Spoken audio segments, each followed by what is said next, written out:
obviously, I think this guy must not be all the way there. I wasn't going to say anything, but you said it. I'm glad you did. Something's off. Something's wrong there. Yeah, a little bit. I feel sorry for that guy. I don't know what's wrong with me. Part of me feels sorry about these people in, for instance, the videos that you see on YMH, because you can clearly see these people are having issues. And some people actually have probably a mental diagnosis, like Real thing. yes. And yet, here they are being presented to the world and everyone's laughing at them. Part of me feels bad about it, but part of me thinks it's hilarious because the way they analyze it and the way they see the thing, it's funny, but I'm very conflicted. One of my favorite things to watch is that Your Mama's House, where Tom plays it is Tom, right? Yeah, Tom. He plays the clip where the guy gets reversed on by the car, and that clip in itself is horrific and hilarious, but just Tom's reaction is ridiculous. It's psychotic. It's so funny. It seems I love it. So wrong, and yet it is so amazing how funny he finds it and how disturbing everyone around it finds his reaction. About him, yeah. So do you watch a lot of these sort of clips? I think I have a little bit too much time to procrastinate, and I as good as it feels and as nice as it is to laugh, I think it's more beneficial to get that from being around other people. True. Do you know what I mean? A lot of other people are not as funny as those sort of things, though. That's the thing. I caught myself at one point when I was meeting up with a friend, or we were going somewhere. I was spending hours with him, and I was just thinking to myself oh, we should maybe I should just listen to this podcast, because it was new, it was just out, and I was I really want to listen to it. And then I what's the matter with you? You're spending time with your friend, and you would rather listen to a podcast? Hey, man. Just... Maybe your friend just was not that interesting. No, he is. He is joking. A great friend. He really is. I was just... That could also potentially be a problem in the future, right? Because a lot of us are getting more and more isolated. And if you can get a connection over the screen with someone, it's easy to do that, right? We were talking about this the other day. I watched a little bit of Twitch. Mm-hmm. And on Twitch, they have a terminology called Parasocial, whereby viewers feel like their whole world is within that screen, and they get to know those streamers really well and know the humor and know the backstories and lore and all of that sort of stuff.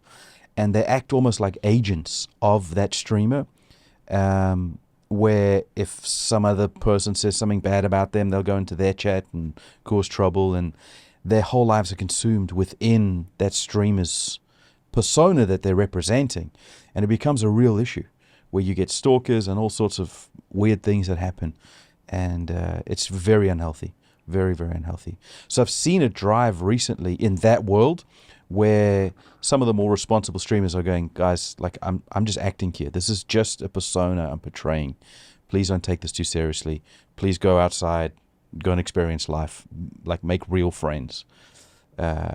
It's becoming such a problem that the guys who are benefiting from parasocial people are going, this is too much. So interesting, yeah. And coupled with the COVID, it's doubled down this idea of being isolated and living through a screen. Yeah, and I mean, I could just feel the effects on myself. Even though you can get by in terms of money and you have food and everything is sort of fine, but just by not being able to go out with people and meet friends for dinner and just hang out normally, that had a profound effect. That really affected me. Really? Yes.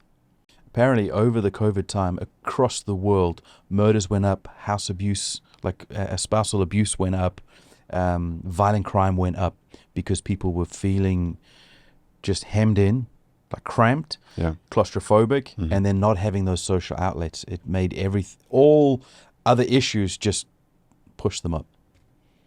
So I get that. Can you also imagine at some stage in life, you get to read facial expressions and like, physical language.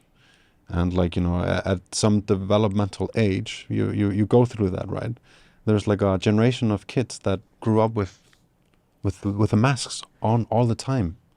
Like maybe this is not going to be a problem at all. Maybe It will be. you think so? We've already seen it Yeah. because we're in education, and we can see the kids who've been affected by COVID. Little Sammy, my son, he didn't have to wear a mask much because we didn't go out much, but it really affects because he's learning to speak, and so the way that he learns is watching your mouth move, and then copying that. If he can't see your mouth, and if he's trying to hurt some other kid and the other kid can't show the facial expression because it's covered, how does he know that he's hurting the kid? There's all of these sort of interplays that happen at such a fundamental level for those age groups. It guaranteed is going to make a difference. We'll only see it in 15 years' time, but it's going to make a difference. Wow. So, no, you're spot on. You're spot on. And I feel like even adults who have been through those stages of development, even if you're in your 20s, 30s, 40s, there has been a regression in social interaction and abilities. And even myself, like I'm a people person. I like people in small amounts, but I do like people. But even in the last couple of months, I found every now and again, like I want to get my phone out because it feels more comfortable than just face to face. That's exactly where I was going with like, you'd rather listen to a podcast rather than actually connect with a real human being that's there. Yeah. And this is like, people do this. It's I think it's a habit thing too. If you're on your phone all the time, like you WhatsApp people, you go over emails, you read news, you do productive things on it. So it's almost like you can't help yourself over dinner when you're out with friends, or just you should be in the moment, in whatever moment you're in. You intuitively just want to grab it and check it and make sure you're not missing out on anything, right? We didn't have our internet at home for a couple of days last week, and I felt naked. I didn't know what to do because not only as work, but also some social and then entertainment. It's all on the phone or the computer. And when you take that component away, you feel lost. You don't know what to do. It's a hard thing. It's a hard thing. And yet we grew up, at least partially, without the internet. True. What would you do as a kid when you're growing up? Like, how did you entertain yourself? I would just hang out with my friends all the time. I was very fortunate. I had like a basement room that had a private entrance and its own toilet. So all of my friends, they were just in and out all the time from my place. They would like leave just like super late, or like I also lived right next to school. So like during like breaks, we would sometimes just go to my place and play GTA for 15 minutes or whatever, and then go back to school. Wow, so your house was Mecca for your friends. I mean, I was super fortunate in that way. But I think that's also caused a little bit of a problem that I'm trying to fix now as an adult, is that I never had to like instigate contact. I never had to like call people up, or like, it was just kind of organically, we were just like all the time together. So now I'm really trying to be a little bit more proactive in like calling my friends, like picking up the phone and like consciously have a schedule and like be in touch with people. And I feel like I've really neglected that in the past. So you're consciously keeping up to date with, or at least trying to keep up to date with friends you've had in the past. Yeah, having frequent phone calls, at least once a month or every couple of months or something. I would really like to stay in touch with these like core people. Because I have friends that I've had friends since childhood, and sometimes I see them like 2 years or 3 years in between, and every time we meet, it's just like we met like just a few days ago. Yeah. And I think like, life can whiz by. Like, why wouldn't I stay in touch with these people? Because they make me feel good. And I hope it's the same way. Yeah, but you know what I mean? It is, yeah. Like, there's a lot of like, it's just, I'm just thoughtless. I'm just reacting and just working, and that I'm tired, and you know what I mean? I want to try to be a little bit more conscious about that. Do you think that's also got something to do with your age? You're getting to when you're a kid, you're under your parents' supervision, and it's their direction, it's their life, and you're just coming along on the journey. But then when you finish school and go to uni or start working or whatever, that it's sort of launched from where you were as a kid. And then when you progress through that, you come to a point where it's almost like your head comes back out from under the water. And now you're making choices that are your choices. They're not influenced so heavily from other people's choices. And now you're defining who you are and what you want to be and what you want your life to look like. Do you think that's an age thing, or do you think that's just a conscience thing? I think it's definitely an age thing. And also maybe COVID. That's like, I realized, we were thinking maybe we should move. Maybe it's just time to move back home. Yeah. And then I just like realized in that way of thinking that I've actually lost out on so many things happening, like my friends having kids, my brothers having kids, my brother's kids growing up, and like all these moments and things have just been happening while I've been on the other side of the planet, and it made me sad. I was just like, it would be so easy just to have a conversation more regularly, just to know what's happening. Then even if you're not there, you know what's going on, and like there's a connection still. I find for some people, in my experience, I've been in the same town as people. For example, I had some friends at uni, and one of the guys that I was good, there was 4 of us who hung out. He was 15 minutes away from me when we both graduated and started working, and I saw him once in 2 years. And we were good friends. We would hang out every day at university. And I've had other friends that we've been in different continents for like 3 decades, one of them. And we're pretty bad at keeping in regular contact. But I've seen him more and spoken to him more than the friend that was in the same town. So I think there is something that is just a conscious choice. Am I going to make contact? Am I going to be available? That I also think comes with age, that as you mature, you make those choices. When you're at school, you're going to see your friend because he's also at school. And with jobs as well, you're going to see each other because you're working together. I found that with family, that because we work together a lot of the time, we don't have a lot of family get-togethers because we see each other all the time. And so that's been another factor for us, is like every now and again, and we need to be more conscious of it, but we need to make an effort to do like a family meal or a family get-together, not just because we see each other on a Monday morning. Right. So for me, my thinking is it's consciousness, it's not convenience. No, I think you have a very good point. And I hadn't thought of that. Of course, if you're spending the whole day together doing work, of course you want to spend quality time together. You want to have a good meal together and have a good time together as well. Yeah. But like, maybe if you have spent 6 hours with someone, it's like you want to have a dose of something else or something different. Buddy and I used to work together. Pretty much everything. We'd spend all the time together. And our marriage improved when she got another job. When she went and she managed the business next to us. And so I'd see her throughout the day, but I wasn't with her throughout the day. And our marriage improved because we had some sort of separation. You got an opportunity to miss each other. Yes, well, we didn't really miss each other, but but you're right. Yeah, in that direction. I'm sure she missed me, but I never missed her. No, it's just for you, man. So now, like, I'll go home and it's nice to see her. Whereas when you're in the car on the way home and you've been with each other in the office and you woke up, it's right. It's not that important.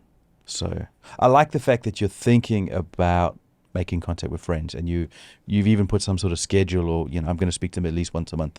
That's a good thing. It's just a goal. I didn't write anything down. I have an alarm for one friend because he gets up and walks his dog in the morning. Okay. And I don't want to forget. Like maybe I want to feel like calling him today, so I want to like time it precisely because I know that's a good time for him. Okay. Yeah. I like that. That's good. I'm very bad at remembering that sort of stuff. Me too. And so I like the idea of putting a schedule together and an alarm or whatever. I think that's a good thing. It helps. But then again, like also the time difference is a little bit of a struggle. It's 8 hours between where I grew up and here. And at what age did you leave Iceland? I had lived in the same neighborhood all of my life up until 23. And then I moved out of my parents' basement to Denmark in 2006. 2006. How long are you in Denmark for? I finished school in 2010 and I lived there until January 2012. Then I moved to Shanghai. Then you're in Shanghai. And you've been this part of the world since then? Yeah.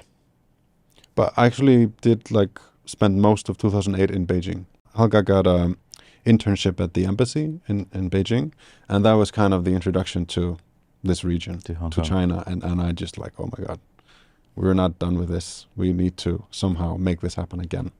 It was so thrilling. What is the biggest contrast between Iceland and Hong Kong? Space.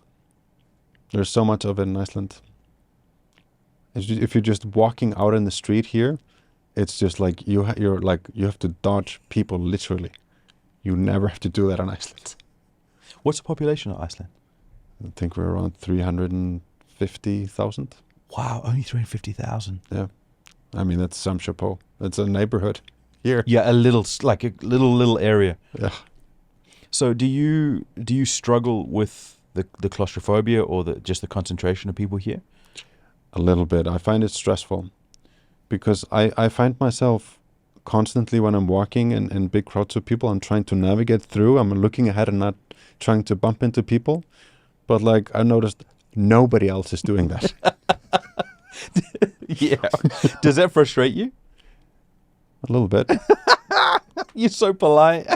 No, but it's my problem though. It honestly is my problem. I should just pick up the mannerisms that are here. And just put your head down and walk into Yeah. people. Or just they have there's a half a meter radius. You're so nice. Too nice. I'm too nice. I get so frustrated. Yeah. I under my breath and to myself, I don't have a go at anyone else, but I get so angry because I think, how can you be so selfish and be so unaware of other people? Like one of my biggest pet peeves is someone will walk out of a shop in the busy street, and rather than look left and right to see they'll just walk out into 3-4 people. Apparently, this is you have to mind what's in front of you. So if you walk in front of someone and your side is to them and their front is to you, then they need to mind you. There's someone explained this to me a long time ago. There are some unwritten rules or some cultural things for it, but it doesn't. It's not ingrained in us. It doesn't work for us.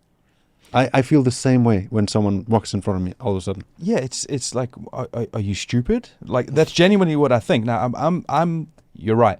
We're the idiots, but in my idiotic thinking, I'm thinking, well, isn't there a right of way? Isn't there a courteousness, a politeness?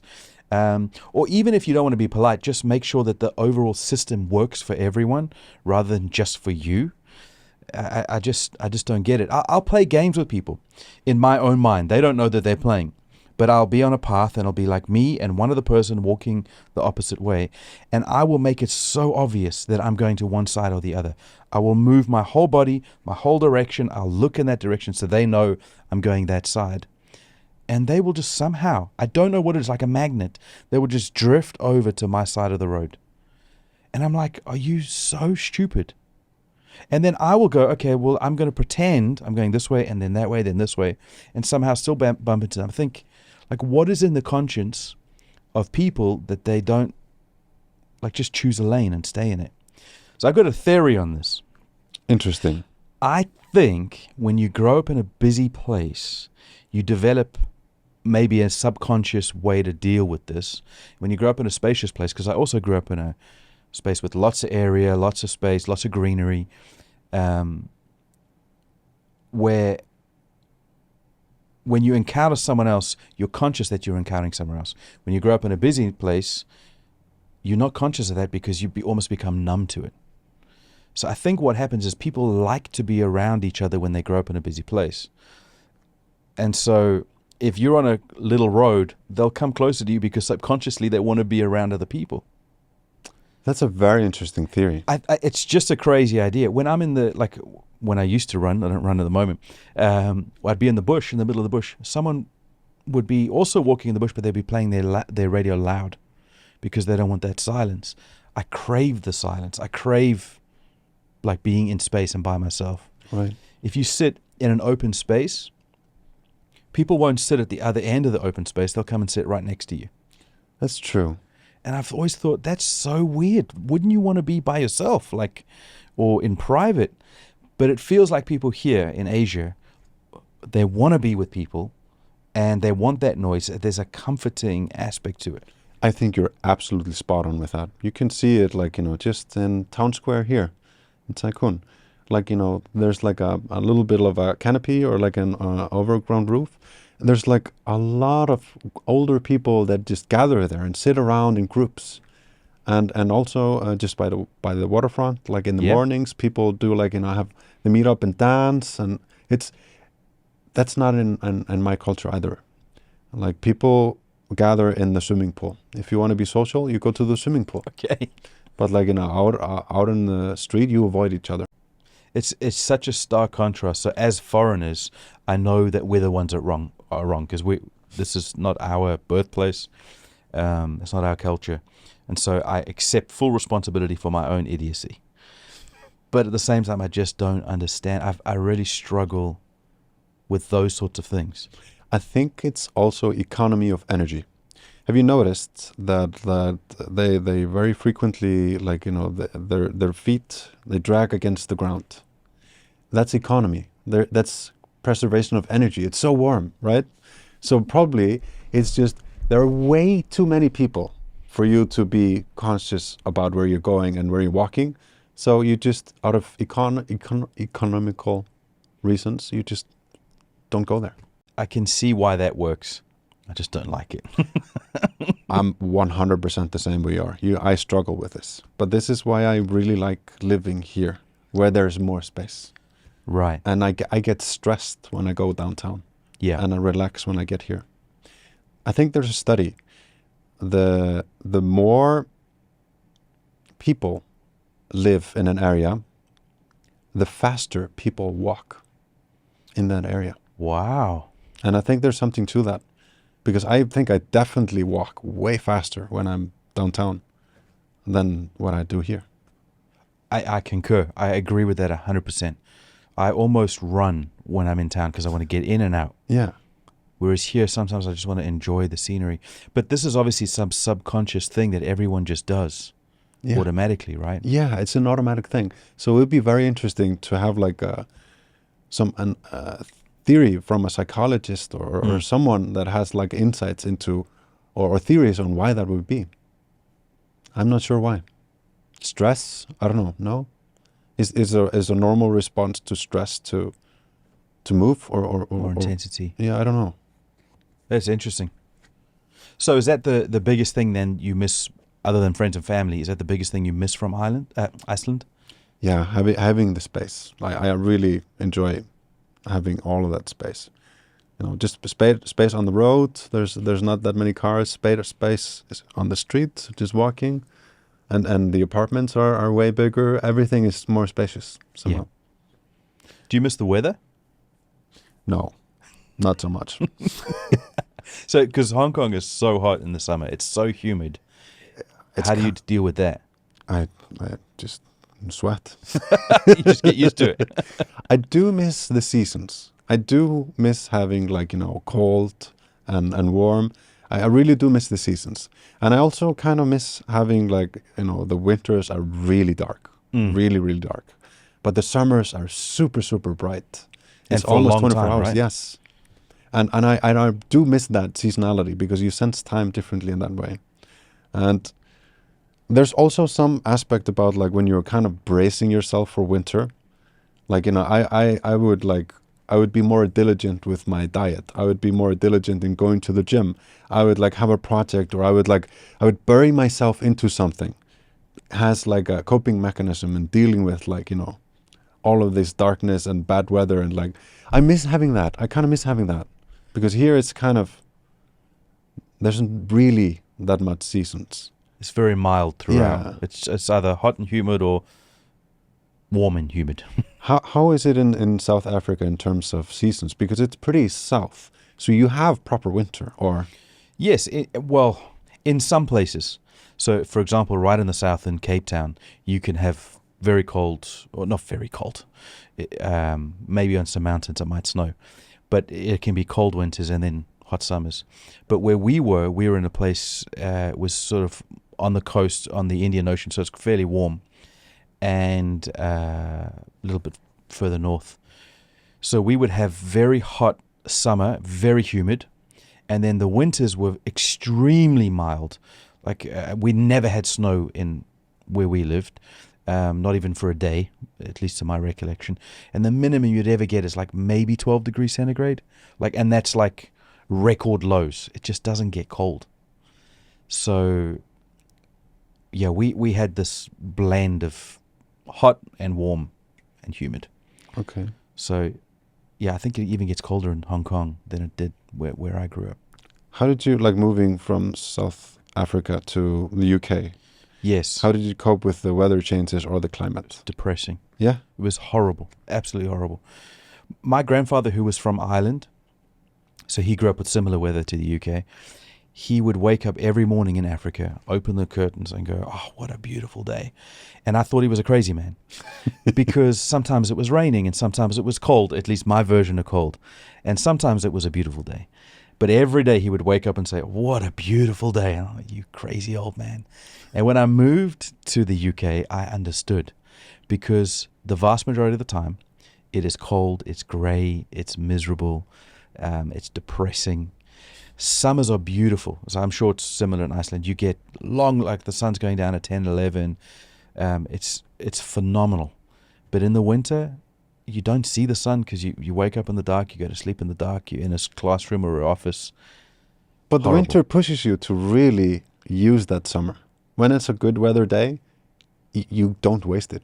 You go and do something. True. That's true. That's true. You get that because of that contrast. You use more of the color that you get. Yeah.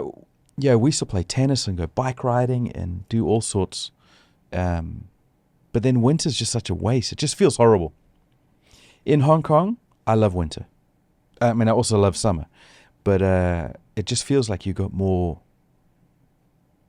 I don't know. I feel like in Hong Kong we got more room to play.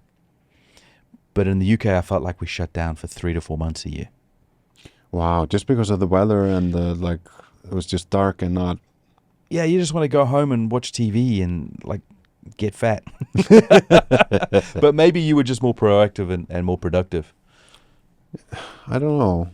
I think here kind of I wish I was a little bit more active. I'm trying to work on that. Here kind of everything mixes in because, yeah, in the summer you can't really go hiking and spend time outside other than it's going to be miserable, right? Yeah. But the winters, I love the winters here. I agree. And they are, I think the best time in Hong Kong is probably, October, November? I agree. Yeah. I agree. Every time, someone is planning or wants to visit, I'll say come this time. I had a friend visit from Ireland a few years ago, maybe 8-10 years ago. And he came in, I think it was June, and he fried. He got bitten by a mosquito and his face swelled up and he got sunburn and he was like, Sean, I'm never coming back in summer again. He had such an awful time. It was hilarious. Because the contrast is just too much. But yeah, you're right. October, November, it is gorgeous. Absolutely gorgeous. And the beauty of where we live specifically is that you've got access to the water, you've got access to the mountains, you go hiking, and it's a little bit more spacious than in the city. I wish I used that more. I almost never go to swimming in the ocean, even though it's right here. Me too. Me too. When I first came to Hong Kong, I was swimming almost every day. Oh, wow. I was hiking at least 3 or 4 times a week. And now I can't tell you the last time I hiked and swam. And yeah, it's terrible. Every time you move into a new place, it inspires you and you want to explore it and it moves you and everything is interesting. But then with time, it just becomes normal, right? And then you get settled into your routine, right? It's not healthy. Are there any things in your routine that you would like to add or remedy? the biggest anchor for us, and I don't mean that in a negative way, but very positive. The biggest anchor is our son, Sammy. So that is a huge scheduler in terms of when he wakes up and goes to sleep. And I want to be there when he wakes up, and I want to be there when he goes to sleep. Not religiously, it doesn't have to be every day, but that, I don't want to miss out. I've seen him grow so quickly in the last 2.5 years that if I'd missed even 3 months of that or regularly, I would have missed out. So I'm very grateful that I've had the opportunity to be quite consistent in that way. But that's not my default. My personal default is always being something new and different. And so like when we set up this place, we were painting and cleaning and doing normal business. And so I'd be here for 16 hours the day. We'd be going home at sometimes 2 a.m. Because you're doing some work. And so I like my schedule and my life to be varied and different. I like doing things when others are asleep, and I like sleeping when others are doing things. So I just like to be different. So I don't have to work or manufacture changes too often, except Sammy. So I've become plain and boring. So in the last couple of months, I've been trying to assess, what can I change up? What can I do differently? This podcast is part of that recipe for me, is our ability to play and set up and try things, and just having that freedom to be able to do that is a change up for me. So this is, I know we recorded something last week, and then today, this is like the highlight, which is really fun. Oh, I'm very happy you feel that way. I mean, me too. This is, I look forward to it, and I'm scared of it. And I feel like, honestly, I've really struggled in the beginning of this conversation a little bit. Yeah, me too.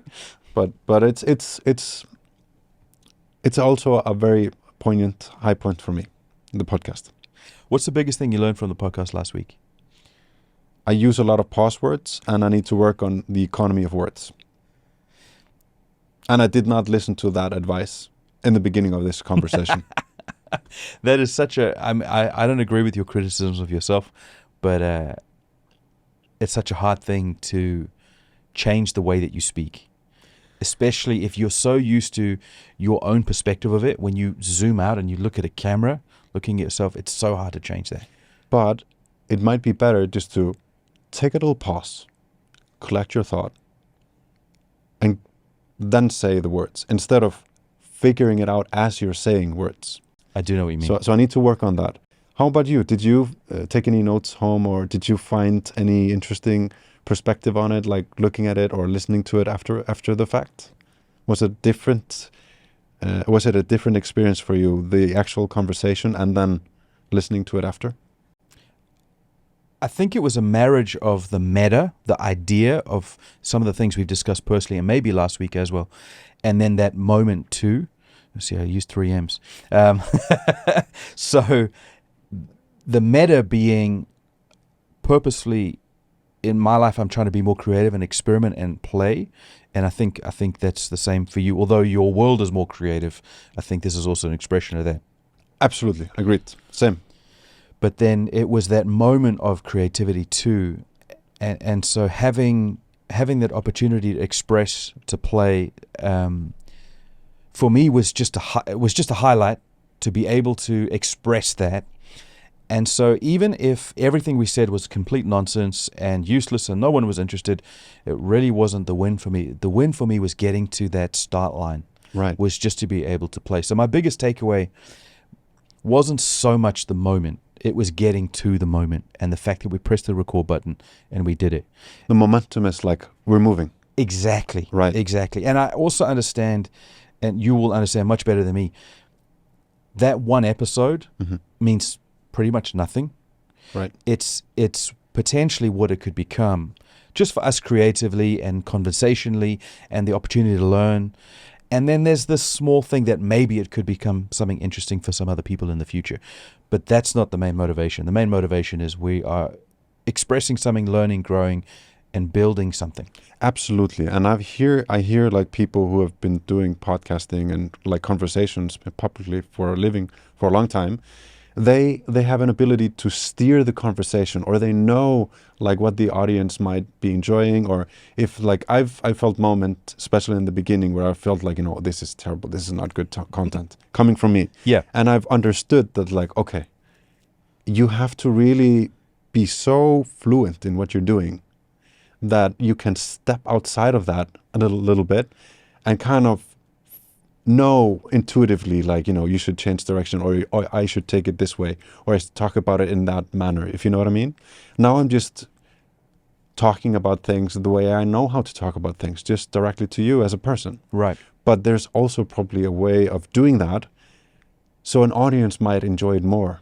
Get some value out of the conversation or the exchange of information. Do you know what I mean?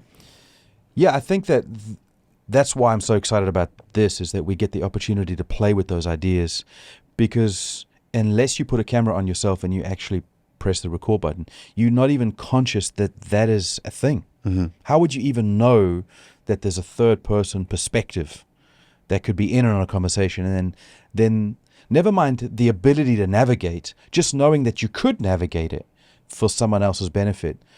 It's hard to conceptualize that unless you put yourself in that moment. Right. So for me, that's the big win. That's the takeaway.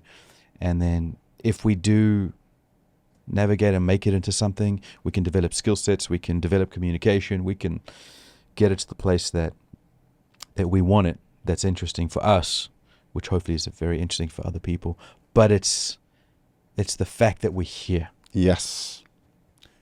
And I will absolutely make sure I will not be having absinthe shots the night before having a conversation like this. Is it affecting you now still? I just feel like I'm not the best version of myself. I think I could do and be better. But, yeah, I don't think any of us are ever the best versions of ourselves. So many things I wish that were different, but I've got years and years of history that have confirmed me in this moment, in this state. So one night of absinthe, I think, is a big deal.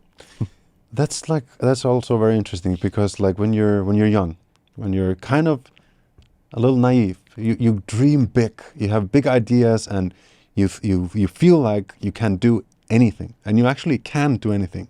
You have like all the potential in the world, right? But when you grow older and when you get a little bit more set in your ways, some things become, you start to get clues on things that you are, but maybe you want it to be different, right? Yeah. And they become more and more undeniable the older that you get, because you tend to, like, your personality, it tends to get more, I don't know how to more express extreme. it. Yes, yeah. Exaggerated. Yeah. And for me, like, it's been because it's such a big part of who I am, to be like, my head is always in the skies. I have many dreams and big ideas, and I've struggled a little bit with, like, the weight of just reality kind of setting in a little bit, if you know what I mean. Let me ask you a question before I come back to that. Would you consider yourself an idealist or perfectionist? I'm trying not to be a perfectionist. I mean, if you're always trying to be like really perfect or best at some camera movement or something, I don't think that's the real value. Because I think you're spot on. We dream and we think about things, and we think we could get some places when we're younger. But then I think, at least in my life, I've seen sometimes I've tripped up because the ideal, the picture is so powerful that I don't attempt it because I'm either afraid or I'm waiting for the right ingredients to come along before I take the first step. Yes. And that idealism, that perfectionism stops me from accessing that potential to get somewhere. Yeah. And so part of my creative journey to do more crazy stuff like this has been purposely going against perfectionism to try and make something, because even if it's bad, it's something. Right. Whereas the potential has no value. Right. It's got potential value, but it's got no real world value unless you actually make something out of it. What stops you producing that content that has meaning, or that product or the work that has meaning? Honestly, I've just been too kind to myself and lazy. I'm trying to fix that, honestly. Too kind to yourself. Yeah, because I just do the work, get the money, and then I just okay, it's time to go home. Instead of just, you know what, I have this and this idea. You know what, I'm just going to go home and have some food and relax with my wife. Instead of doing it, and I want to change that. Like, life is now. Like, you keep, like, your nature is keep delaying things, and, like, oh, I don't have the right microphone, or oh, I don't have the right camera setup for that, or I don't. There's always excuses. It's endless amount of excuses. At least I make them for myself. So I want to just break that down, and I think you're really, that's a very good point, to not be too perfectionistic, because that's like a hindrance. If you want to be too technical, or if you want to be too specific in doing things, you make it more difficult to do something, and then you most of the time end up doing nothing. That's certainly been my experience. Same. Yeah, I've produced very little in relation to where my ideas have been. Mm-hmm. I've produced so little. It's shameful. And it's because it's also fear. Yeah, sometimes you're just afraid of letting yourself down, or people down around you, because you think if you invest in this particular direction, it might not be expensive financially, but maybe time-wise, because it takes your attention from other things that are working. Right. Which is horrible. That's one of my biggest fears. I don't want to be 80 years old on my deathbed, looking back and going, oh, I wish I had done, I wish I had tried, I wish I had said yes. So that's a big motivation for me, is like, let's taste it, let's see it, let's try it, let's fail, and let's incorporate failure into our lives so that we can progress some way. Because 1 out of 10, 1 out of 100 things might actually work. So give it a go. Just try it. Shoot your shot. Shoot your shot. I like it. I'm not a big IG person, but I was stalking your IG the other day, and I scrolled through some things. But one thing I saw on IG was this phenomenal quote from some dude. I don't know who it was, but he said, there's 2 people you need to impress in your life. You need to make them proud. He said, you need to impress your 7-year-old self and your 70-year-old self. Very interesting. And I thought that was so powerful, because your 7-8-year-old self is idealistic and thinks the world of the future, and you want that person to be impressed with you because you are in that world and you're expressing something and you're trying something, and then your 8-year-old self is at the end of your life looking back. And I thought that, man, I want to impress my 8-year-old and 8-year-old self. I want those people to be proud of me. That's a very, very interesting quote, and I think it's spot on. And also, we are always comparing yourself to other people, and that's not good. But it also eliminates some of the bullshit. Yeah. Because it takes away that veneer of trying to show off, because your 8-year-old self knows you, because it's you, and your 8-year-old self knows you. And so you're not impressing someone in a surface level way. It's the real substance of what those 2 people, what they find important. And let's say that money was the thing, and I'm just trying to get money, and that's my whole life, and so I can buy the fancy car, and I can get all the equipment, and I can go on all the holidays. But if that's just a facade and a surface level game for you, then that's not going to impress your 8-year-old self. Because they know what's really important. And the same for the 80-year-old self. So I think that's a powerful way to think about it. And I think that's been a motivator for me at the times that I've been successful, and not by the way that people measure success, but by the way those 2 people measure success. It's because I've experimented, tried, failed, did something crazy, came to Hong Kong on a whim, and did crazy things. Those are the things that I'm most proud of, that I would call successful, because it's impressing those 2 people. Did you, when you were growing up, did you envision, or did you have an opinion of, like, you wanted to move out of South Africa at some point, or was it common for people to move abroad for further education, or what was kind of the cultural context in the neighborhood or in the community that you grew up in? My parents grew up in an era of apartheid, which I'm sure most people will know was the separation between white people and black people. Mm-hmm. Even though there's many races and cultures within that, it was whites and blacks. And so you couldn't travel internationally. You couldn't? You couldn't. Well, it was difficult. Number one, there wasn't a lot of cash around because we were separated from the world. And number two, there was a stigma with South Africans that could travel because they were all racist and horrible. And a lot of them were racist and horrible. So we were sort of separated from the world. So it wasn't an international consciousness that maybe is there today, I'm not sure. So I never grew up thinking, stay in South Africa, leave South Africa. It was never a choice or anything. We just were kids. This is just how we grew up. But I remember people leaving for racist reasons.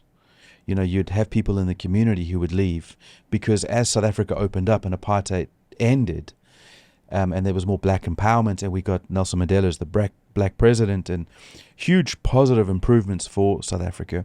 I remember some people leaving because they were racist and they didn't want it to change.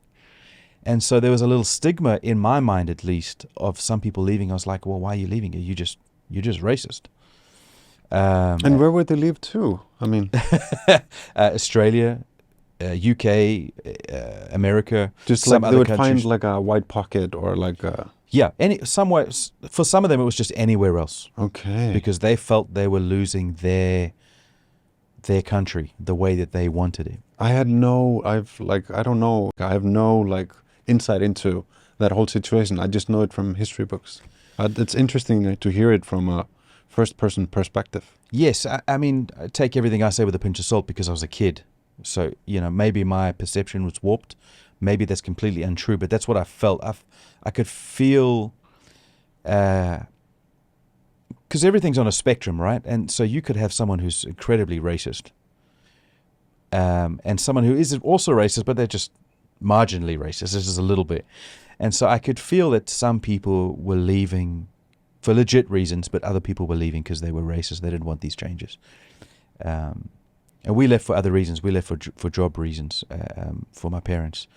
So, yeah, it was an interesting time to grow up, but you're not conscious of that when you're a kid. You're just growing up. You're just doing your thing. Like, this is all you know. This is normal. Yeah.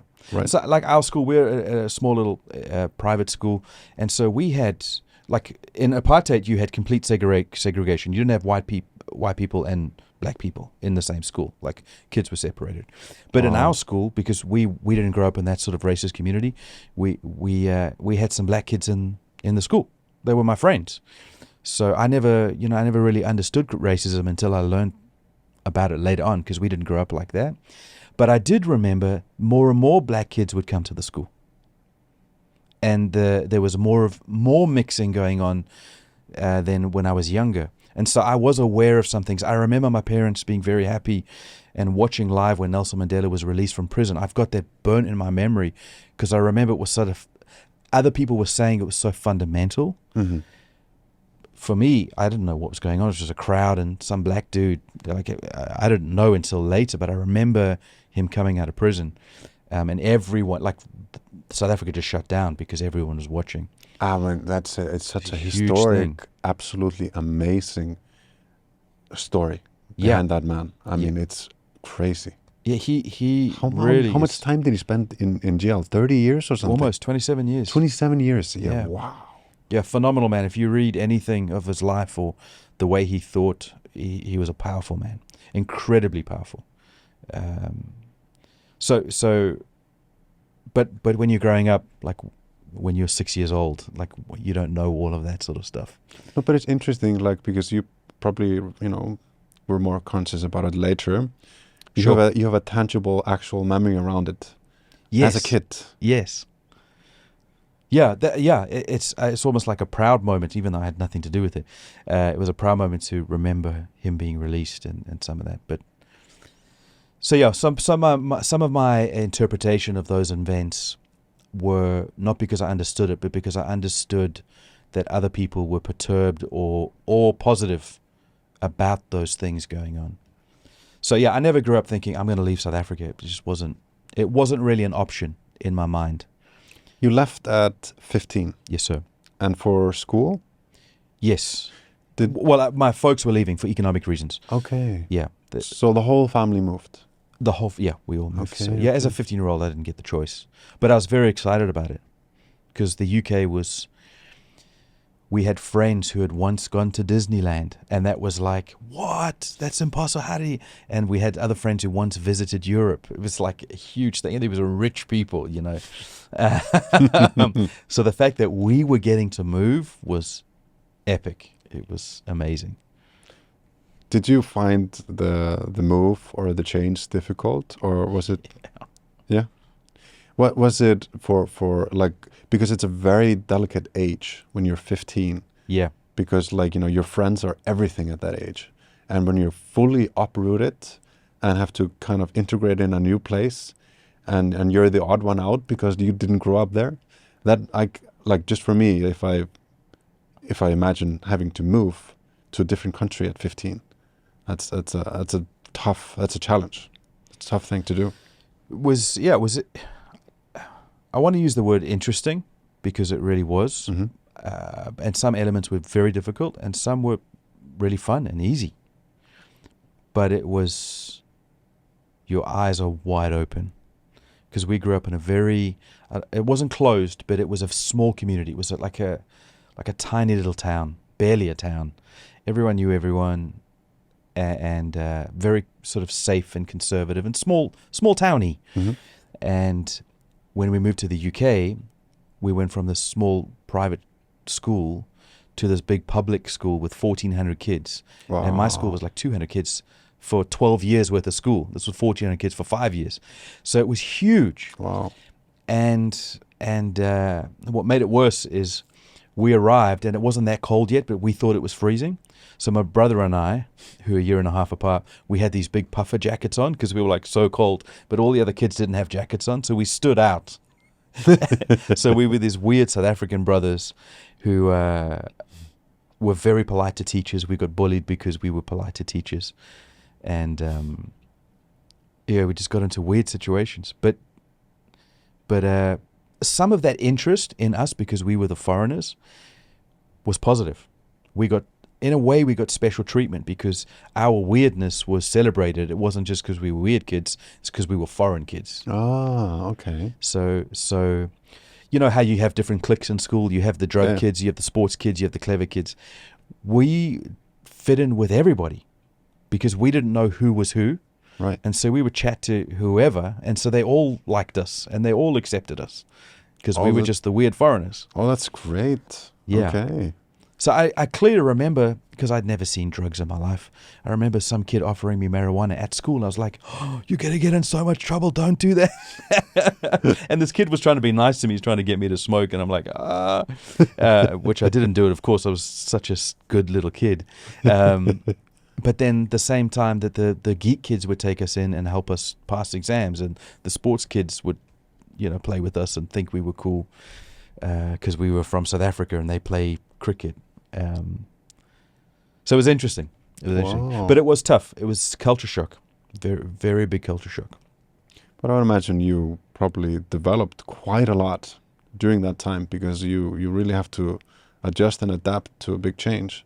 Do you think it shaped your personality a lot this period of time from 15 when you're early on, like first few years? Or did you feel like, your persona and who you are was kind of developed by that time? I think our values, because of our family is very strong, Mm-hmm. and we're big on values. My values were set in place. And so I think it was a good age to move, because when you're a bit younger and a little bit more impressionable, your value system can still shift. And my value system didn't shift much. But my perceptions of reality and people and culture, I think that's why it's so important to move, to be in different cultures, because you open up to different ideas. But my value system didn't shift. So it didn't develop the core of who I was that much. It did a little bit, but it did make me more international. It made me open to the fact that cultures, interpretations, perceptions can be different. But I didn't change that much. The people that graduated from you studied math, right? Yes. At a university, and some of your friends and your peer group, were they looking to move abroad, or were people planning to stay in the UK, or what was the kind of mentality there From school to go to university, or you meaning at university? at university as people were graduating? I think most of them were just set on staying in the UK. So were you also thinking that, or like what was your, like, did you want to go somewhere? Did you? No, I didn't have that horizon at that point in time. I was just thinking, I just want to get a good degree. I want to get a good job, just start my career and just make money. That's all I was thinking at that particular point in time. Mhm. Just, I want to make money. I want to express some sort of passion and ability in the field of finance, because I thought that's where I could make the most money. And let me just start there. So I interviewed for jobs in the UK thinking I'd stay in the UK, and I happened to get a job in Ireland. And that was the nudge I needed, because Ireland wasn't that far away, not a big plane trip. That made me even more international. Right. And then when I got to Ireland, I was like, yeah, I want to travel. I want to experience different things. So that kind of kicked off that, like, you know, possibility of like you can move or go anywhere. Yes. I see. Yeah. Because I just got on a plane with a bag, and now I'm starting this new career, a new thing. It was so easy that it made the world open up. It seems like so impossible, and when you've spent like your whole life in one place, but it is actually so easy. You just have to decide to do it and want to do it. That's it. When you were growing up, did you think, I'm going to move? Did you think Iceland was the whole world? Like, what was your perception? I remember having a conversation with one of my best friends. We were around 15. We were just hanging out playing PlayStation 2 or some car game at his place, and he was really into NBA. So his thinking was that, you know, I want to go. He was thinking about going to university in the US. He was very tall, almost 2 meters, and he was playing basketball all the time. Wow. So he wanted to go to the US, and he wanted to, like, you know, play basketball. And I remember my reaction was just like, oh no, why would you need to leave? Like, in Iceland is great. Like, what are you talking about? Like, you know, no, you don't. That was my thinking, and yet I left. And Is he still there? yeah, he's in Iceland. Yeah, he has a great big house and a family, and he's doing well. Was it hard for you to leave? I think I was just so kind of occupied and distracted by like photography, which I was just absolutely in love with. I was just so focused on that everything else kind of, like, I texted my parents. I took a ferry from Iceland to Denmark because I filled up my car and went with the ferry in the car, and we stopped in Faroe Islands. And I was just like randomly walking around because we stopped for a day, and I found like a Harley Davidson dealership, like a car dealership, and I just like, I should say something to my parents. And then I sent them a picture of the Harley Davidson dealership. Like, there's a Harley Davidson dealership here. Like, and my parents' reactions were, they told me this after, like, he's fine. we don't have to worry about him. He's okay. Like, you know what I mean? I just didn't really digest that I was moving to another country. I was just studying photography, and I was just super excited about it, and I just had the blinders on. I wasn't fully aware of the weight of the whole situation. And I think it was really to my benefit not to be too conscious about it. And I think this is the same thing for a lot of things in life, I think. I find most productive when I've built that momentum, because sometimes you don't want to do that thing, or you don't want to make that call, you don't want to make that decision. And so what I will often do is I will choose something that's cheap and easy, like very low effort to solve a problem or tick something off my list, reply to a stupid email. And when I start that small thing, I build up to the bigger things, and that momentum carries me through. And so I see that effect of the blinders. Like, when you start to put that focus, it's literally just focus into something, it then can lead you through the difficulty of it. So yeah, it's a big thing to just for someone to sit there and go, okay, I'm going to move country now. Yep. But when you've got that pull of a career or a girl or, you know, whatever it is, it's much easier to make your way through because you've got that momentum, you've got those blinders. Yeah, you're just like focused on something down the road, so you're not too conscious about what's happening around you. Yeah, I will say what I don't like is some people haven't traveled. And you might not have to move to another country, but just experience different cultures. I find people who have closed themselves in and they've just set up their own world just here are less open to other ideas and perspectives. And even if you disagree with another perspective, there's an art and an ability to engage with it. Right. That I think is powerful. Unless you travel, it's hard to develop that. You're right. And you're also more aware of your culture and your background if you dive into another place. Like things that you just take for granted and that's how everyone thinks or everyone does it. Oh, actually, that's unique to my culture, or that's just you know what I mean? My mom and I were talking about this the other day. South Africans say, shame. And we mean it like, oh, there's this cute little kid and he's lost something and he's feeling bad. We say, shame, like shame, in an affectionate way. Oh, we don't want him to have lost his thing. Let's try and help him find the thing.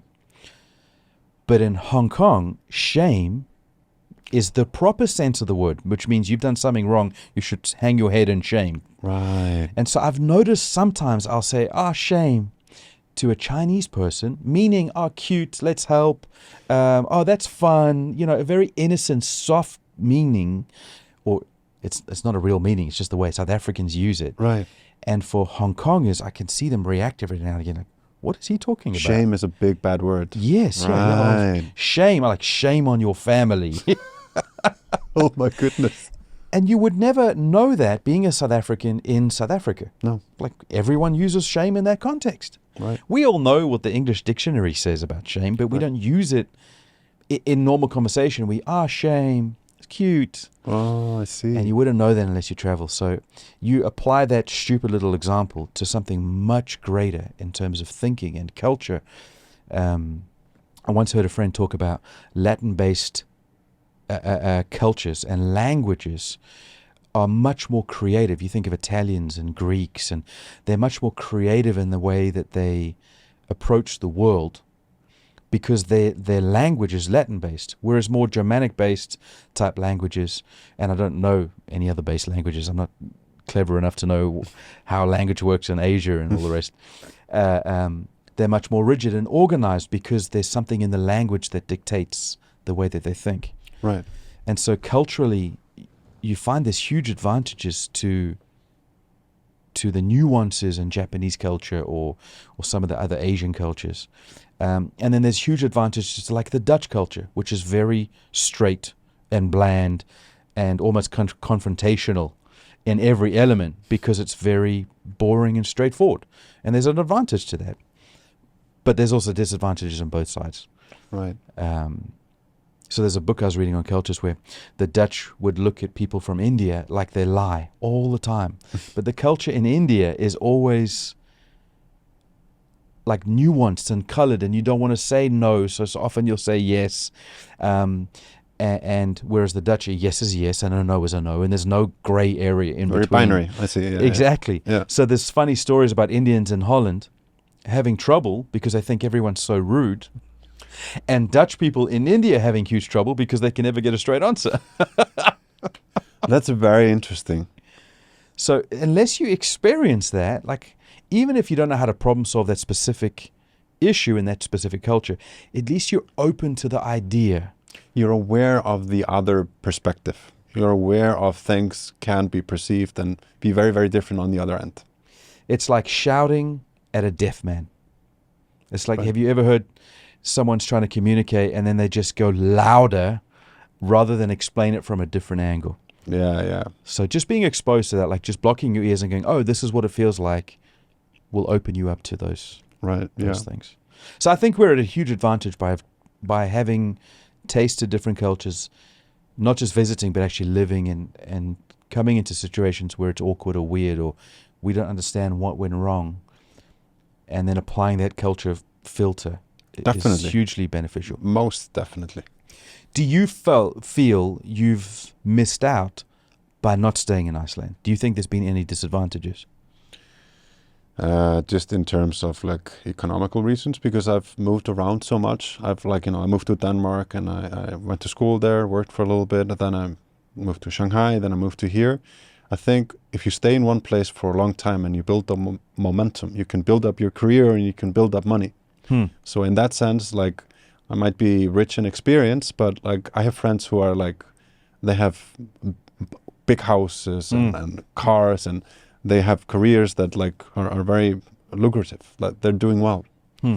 But I think there's also great value in the experience, and I wouldn't have it any other way. I'm very happy with my decision making and having gone this route. Can I play devil's advocate? Do you think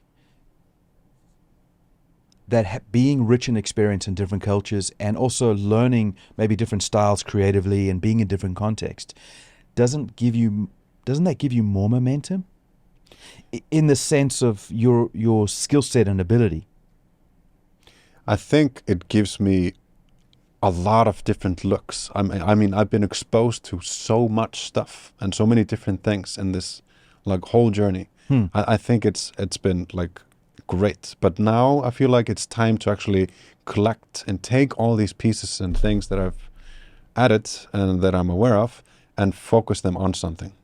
Like I'm incredibly good at adapting to a situation or adapting to a situation, but I'm not very good at like exerting my vision or controlling or directing or pushing something specific through that I'm the creator of. And that's, I want to try to be a little bit better at that. And that doesn't happen unless you do that, actually. If we took E.G., copied and pasted him, we kept one in Iceland, he never left, and one who's done exactly what you've done, who do you think would be more successful? No, I mean, definitely the guy that went out in the world and experienced different cultures and things. For sure. Most definitely. Even if you've lost out in the short term, I believe because of the richness in other areas, even if there's some financial or something relational that you've lost out on, because of the nature of exponents or exponential power, you'll catch up and overtake, I think.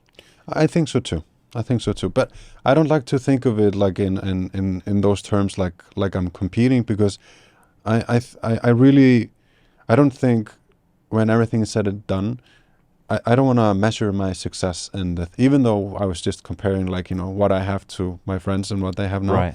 I don't want to measure my success in monetary value. Good. I think as the older you get, the more you put into just the people and the memories and things that you're able to create. And I think actually this is a unique Hong Kong thing. People just tend to be in their little circle of friends and work and stuff, and you don't tend to make that many new friends. But here, the perspective is there's so many people coming in and out and all. Everyone is so much more open. And I love that about Hong Kong. It's unique. It's an overused term, but melting pot. Yeah. It really is a melting pot of cultures and thoughts and just different people.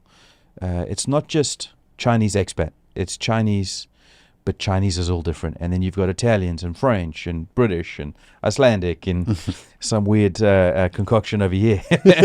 So you're exposed to all these different ideas. I love it. I genuinely love Hong Kong.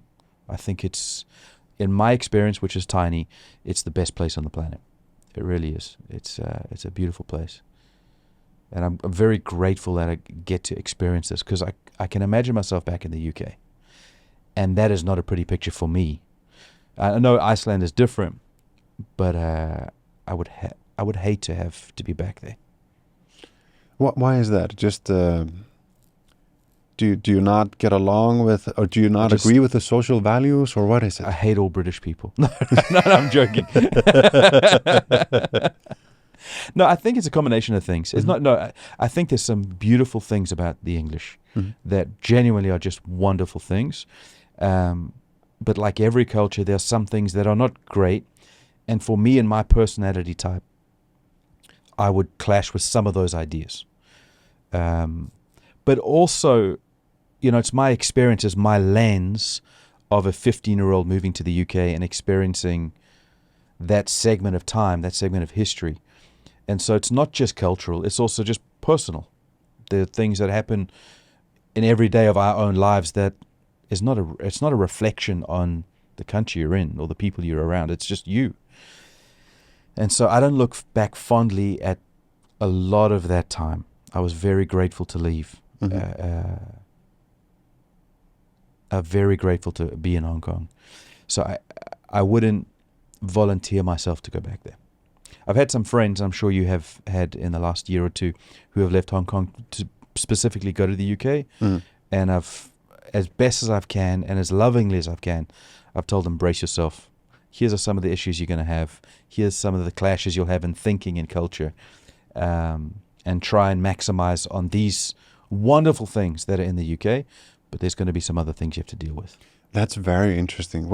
So because a lot of people are actually with dual citizenship moving to the UK, what are the things that you say to them? Like, those cultural clashes that they might get into. What are the things that you would spot? My experience, which is not the dictator of all truth, just my little representative experience, was the cheapest thing, the quickest thing to mention is weather. It's depressing when you got 6 months of rain. Darkness. It's just not fun. Somehow you managed to make that a positive. I really like that. But England's like that. It's not proper snow for the most part. We were in the south as well. So it's not like you get even that winter wonderland feel. It's just miserable. It's just rainy. It's muddy. It's cold enough that your ears and nose hurt. But it's not cold enough that all the moisture is taken out of the air. And so it's dank. I hated it. I love snow, but I don't like that 0 to 6 degrees Celsius. It's not nice. So that's the cheapest thing to tick off the list. And then mindset-wise, I feel like the British they've got such a rich history, and they've got so much in their bank account, so to speak, of wins and taking over the world and being in charge of everything, and they know the best way to do things, and if it was possible to do, they've already done it. And so culturally I think there's a limit on their mindset, that when something new and fresh comes in, and as an entrepreneur, as a pioneer, just in my own natural temperament, I clashed against that a lot, because I'd be like, hey guys, let's do. No, we're not going to do that. That's already been done. Or we tried that. And that just puts a dampener on the creative. When you've got the spark of an idea, someone going, can just dampen that spark. Yeah, it can very quickly sap the energy out of you. Yeah, you need people to go, yes, let's try, let's experiment. Yeah, it's probably a bad idea, but let's go for it anyway. Right. Bad idea. I'm so sorry. No, it's good. It's good. So there's something in me that clashed with that mindset. Now, absolutely, there are people in the UK who are creative, and they build those environments around them. But at my age at that time, I was subject to other environments. I hadn't built my own yet. And that's not to say in other countries you don't have damp people. So that for me was like, it just felt saturated. It felt like everything that could be done was done. All the buildings were 500-600 years old. Some of them were 1,000 years old. So it wasn't new. It was quaint and old. And I craved new. So I feel sorry for some of these Hong Kong people who are going to the UK, because there's something funky about Hong Kong. There's something in the fashion, there's weirdness. In the food, there's different styles and things. In England, you get fish and chips and mushy peas. And it's done the same way everywhere. That's a very good point, because, maybe that's like, because there are so many people and influences moving in and out of here.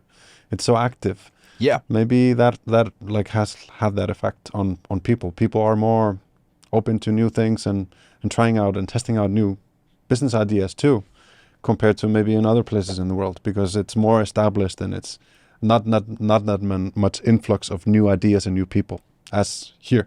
That's right. Yeah. People are also a little cold in the UK. And I think maybe that's true of every place to some degree, but they're used to what they're used to, the way that they're used to it. They're the world's best. because remember, they owned a quarter of the world. And so I find in some communities it was very polite. It wasn't like it was impolite. It just was closed off. You couldn't kind of get into that bubble. Yes. You kind of always kept at like an arm's length. Yeah. As foreigners, we connected very well with other foreigners. Right. Which is not the true experience of being in the UK. You want to be part of British people. Yeah. But foreigners connect with foreigners. So you'd have an Indian community, a Pakistani community, a Chinese community, a South African community. And it's like, well, no, I want to be with the English because I'm in England. And it was very hard to make inroads. So at school, we had that excuse because everyone's English. But beyond that, there was very little connection. Okay. So my parents struggled. They found it very difficult to actually make genuine friends. So they had friends who were South African because, you know, those people who couldn't make connections with the local people, they just connect with each other. So No, that makes sense. And I felt the same in Denmark. It took a long time to really connect and become friends with them. Probably for the same reason, because they have their own friends and their own circle and own things developed over however long, 20 years. And like to change that or to be open to something new, it takes time. I would have thought that the Scandinavian cultures were similar. Is that a... They are similar, but I mean, we speak all different languages and we have like different mannerism and things. I think Icelanders are a little bit more like wild and like, you know, I wouldn't say unstructured, but Danes are like very like structured. It's just like interesting. They if you invite them to their birthday party with 5 days in advance, they're like, that's last minute and they'll feel offended. You should like, you know, they plan everything very, very well and they're very super structured and on how they do things. They're very technical and precise people, almost like, you know, the stereotypical German, right? Oh, wow. Okay. So for someone that is like highly adaptive and kind of from like a smaller community, it kind of feels like a chaotic element that's kind of difficult to deal with, right? And they don't speak the language fully and it takes a little time. So Iceland is quite pioneering in nature.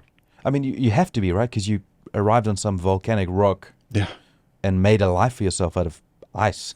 I think we're super adaptable. Like, you know, just whatever. Like, for instance, tourism wasn't really a thing 20 years ago, but now it's a massive industry, huge industry. It's a place to go, is Iceland. Yeah, and a lot of people have adapted to it. Like, photographers are tour guides. They take groups of photographers that come to Iceland to take pictures on tours to places where they know where there are good spots to photograph, and they guide and they take their own work and take their own pictures too. Right. It's very open and adaptable, I think, the attitude. What's the main industry in Iceland? I think, like, you know, in the past it used to be like almost exclusively fishing. Right. I think now it's like fishing is still a massive industry, big income for us. Tourism is another very big one. And I think those are the biggest two posts. I mean, we have big companies that are like doing really well internationally. My friend works for this company called Össur. They make prosthetic legs. Oh, wow. Highly technical, very brilliant products. Okay. And my Helga used to work for a company called Cyplast or Promans.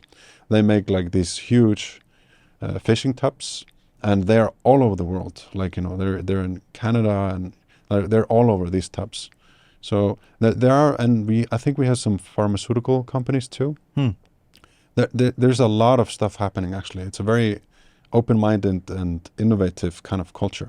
And I think that's like been really to my benefit because that's kind of just my default setting. Are you proud to be Icelandic?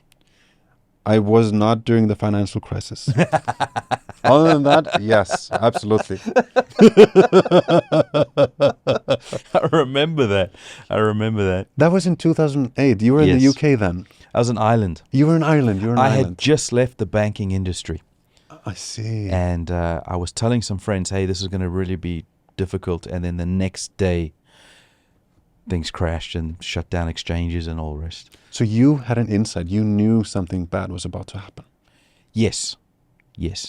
That Yeah. was just exclusively from working within that field and understanding A little bit, Okay. and I had an inkling. I had like a weird feeling. I knew that was going to be big. I was surprised it wasn't even bigger. I thought that because Iceland was basically the forefront of it starting to crumble, at least at a governmental level. I thought it was going to crumble further. And Ireland, because that's where I was 24 hours away from the banking system shutting down, and the government stepped in, but they were less than 24 hours away from everything just imploding, like going back to carrots and potatoes. Whoa. So I didn't understand what was happening. I was we were traveling in the south of China in some tiny hostel, and we didn't have internet in the hostel, so we would go to the internet cafe across the street, and we were just trying to figure out what was happening. It was very difficult to understand. I think it took years for even professional bankers and people in the know to fully grasp the scale of it and what instigated it. Right. But so certainly the general public, it's just like some rich bankers made some bad choices. Did you when you were in Ireland, did you know any Icelanders, or did you hear people talk about that whole thing? And No, I didn't. I've flown into Iceland, Reykjavik. I'm going to butcher the name. The Reykjavik. capital, Reykjavik. Very Thank you. close. I've flown in there once, but I didn't have any friends. I didn't really know. I think you're the only Icelandic person I know. Okay. That and from Vikings, there's a character called Floki. Oh yes. Did he go to Iceland or? Yeah, he went to Iceland, right? Floki was Hrafna Floki. He is an actually character in the Icelandic sagas. Yes. And also Ragnar Lodbrok. Did he was go his name. to Iceland? It was part of the law, right? I'm think they're partly based of history and partly fiction. The episodes. Okay. But like we have like really a lot of Viking sagas, and my dad, he's a professor in the Icelandic language.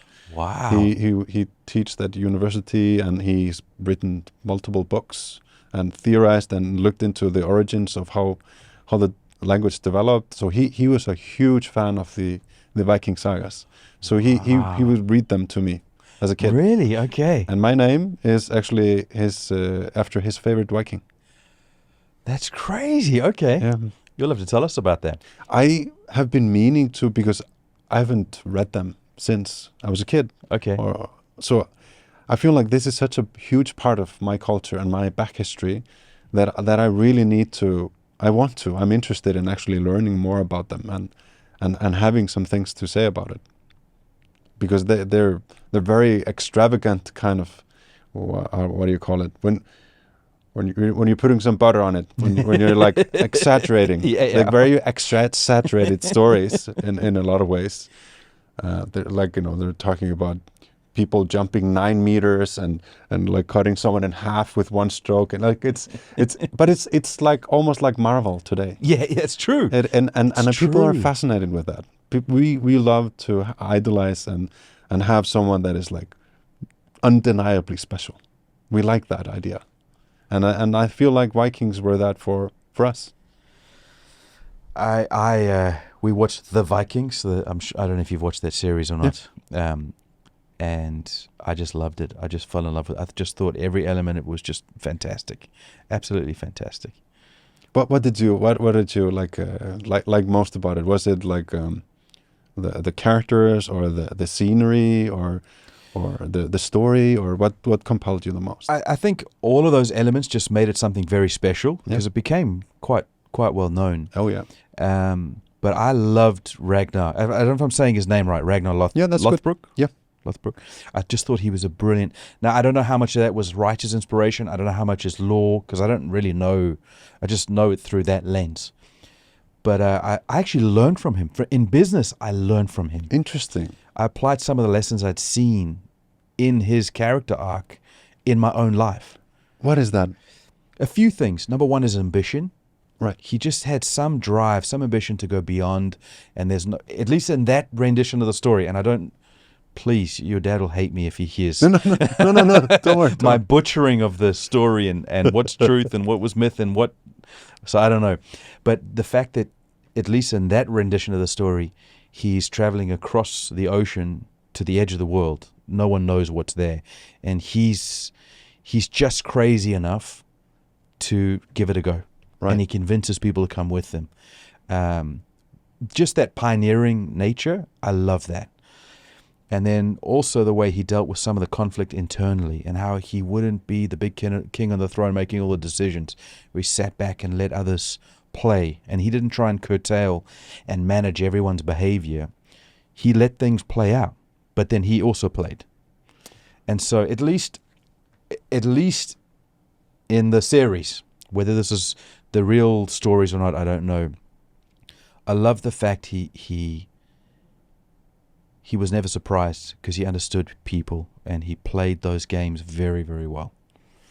And so in my own life, I've tried to, because I saw that very clearly. I don't know if that was intentional from the story writers, the screenwriters, but he let it play out. And in my own life, I've sometimes tried to control too much and trying to get ahead of things. And it's hurt me because you get less than optimal results.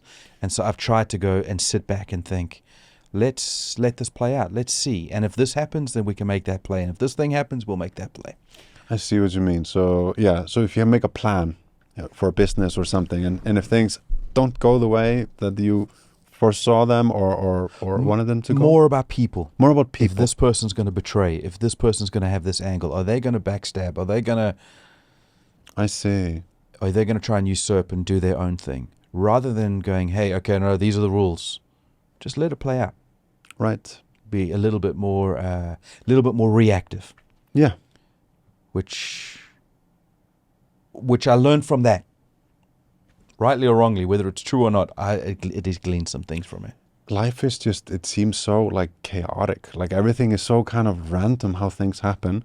So it's I can't imagine when you're like trying to start a business having so many elements. It's easy for me to be alone in the storm, to just adapt to whatever situation. But when you need to coordinate so many different pieces in that's, I mean, by I don't know how many factors more complicated your operations are.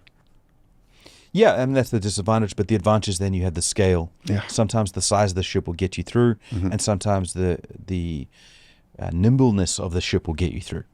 So there's advantages and disadvantages. I also compartmentalize my life. So some things are scaled, and then some things are just for me and no one else touches. And I play the way that I want to play with them. Right. And that can be very difficult to, like, when you have like an operation and you want multiple people want to hang on to the steering wheel, right? Very difficult. It's beneficial to have like someone dedicated co-driver and a driver. Right. For a project, for instance. Right. I've seen that in just like creative endeavors, like when you're trying to make a decision or go in some way, like someone has to have the final say. Not that we know each other very well, but I feel like you are very good at being a co-driver, where you will add and you'll complement, but you won't take over. I'm just used to playing the co-driver position because I come into a project or a situation or company where they have certain needs, and I'm just trying to use my specialty to steer that in the best possible direction. Do you find it then, you mentioned a comment when we were setting up here, you're saying sometimes you find it difficult then to take the lead. Yes, yeah, I do, because I'm not used to. But it's kind of expected, and maybe the stereotype is that you see a photographer telling the model every single thing and what to do and stuff. I actually think that it's more beneficial when you're working, for instance, with a model, to get to know them, try to get to a level of understanding and some form of trust. How it takes time, obviously, but usually I find if you engage the model, if you engage the person that you're working with, the talent or whoever, if they're in it with you, if they're connected with what you're doing and they think it's interesting, you can they can do more interesting things or give you more interesting things than you can manipulate them and push them to do. Dictate. Yeah. So I always try to do that. And that's maybe the more difficult, like chaotic route of doing it. But I think that's the best. That's how you get the best results. Has it ever hampered you that you haven't been more assertive? Yeah, most definitely. I mean, I think sometimes people just have a hard time. Some people just want to be told exactly what to do, and they'll do it. And when they encounter someone who is just kind of seeing what they're about and trying to like get information out of them, and just like they don't know what to do. So it definitely has hampered me a little bit, and I think I should be a little bit better at that. Most definitely. But the thing is, for instance, in fashion, I was working with designers, and they had very clear and concise ideas about their collection, about the ideology and the things behind the collection. So the whole mood of the shoot and the expression of the model was kind of set in that way. So I just kind of just had to nod things around in terms of just proportions and light and stuff like that. But like when you're, maybe you're doing like a video about a company, and you have like some different employees working within the company, and they genuinely just need guidance, and they need your help on how to be or how to say things. That's where I feel like, I need to be a little bit more active. The way that I view these sort of things is there's no right or wrong way. Yeah. Some produce better results than others, but it's like having a tool belt, and you have a screwdriver and a hammer and a wrench and all the things, and you've got to be able to use all of those tools. And then just because you can use them all doesn't mean you only use the one tool. You must adapt and variable, and sometimes it's a combination of tools. So I find I sometimes trap myself in a situation where I'm too nice. So we talked about this the other day. I have the same issue. You're just too nice, and you're too adaptable, and you're too flexible. And then at some point in the future, you get frustrated because you're like, well, actually, I don't really want to do that, but I've only played this one tool and I've been too nice. And now the other person's just assumed all of the assertion, and it's really hard to backtrack. So yeah, I've struggled. I feel like it's such a good strength to have, but it's a terrible weakness when you're just so flexible. That's a great way of saying it, and I absolutely agree. How have you, because we're very similar in that way, we're like, almost too nice. How have you coped with that when you're in a tough spot or in a situation where you've, like, are you trying to actively change or work around that somehow in your field, professionally and personally? Number one, the consequence is huge stress on me. That's the thing that stresses me most. When I'm in a position that I don't feel like I can say no, or things I don't really want to do, or I think there's a better way to do it, but I feel trapped. I hate feeling trapped. Yeah. And so it gives me huge stress. And I'm not someone who runs away quickly or easily. I'm very consistent. I'm reliable. And if I give my word, I will break my own arm to make sure I follow through. So when I feel that stress, I don't escape it quickly. So I stay in that situation.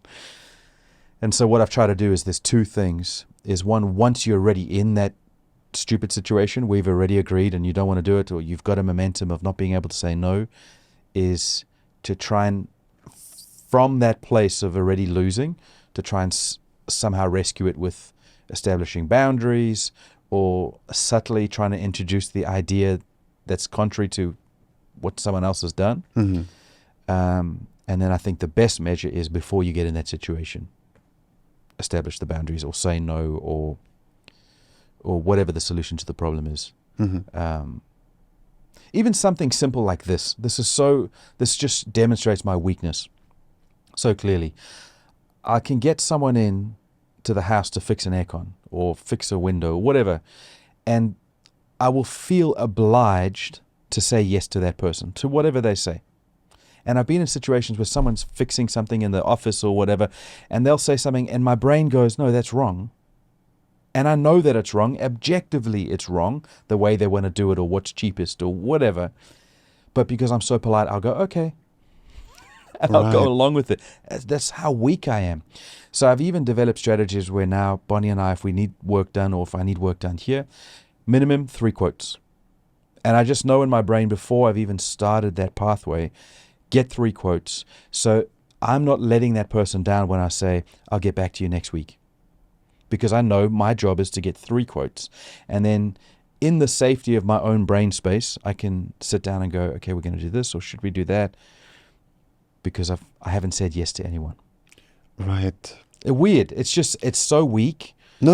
I mean, I But- think it's also just like I'm very much like this. Also, I just dislike confrontation. I think it's unnecessary. Right? Is that why you like the confrontation videos? Maybe that could be part of it. Honestly, that could be really part of Because it. you admire the fact that someone's able to stand in someone else's face? I think it's maybe a part of me is just like this is an interesting scenario that I have no experience with.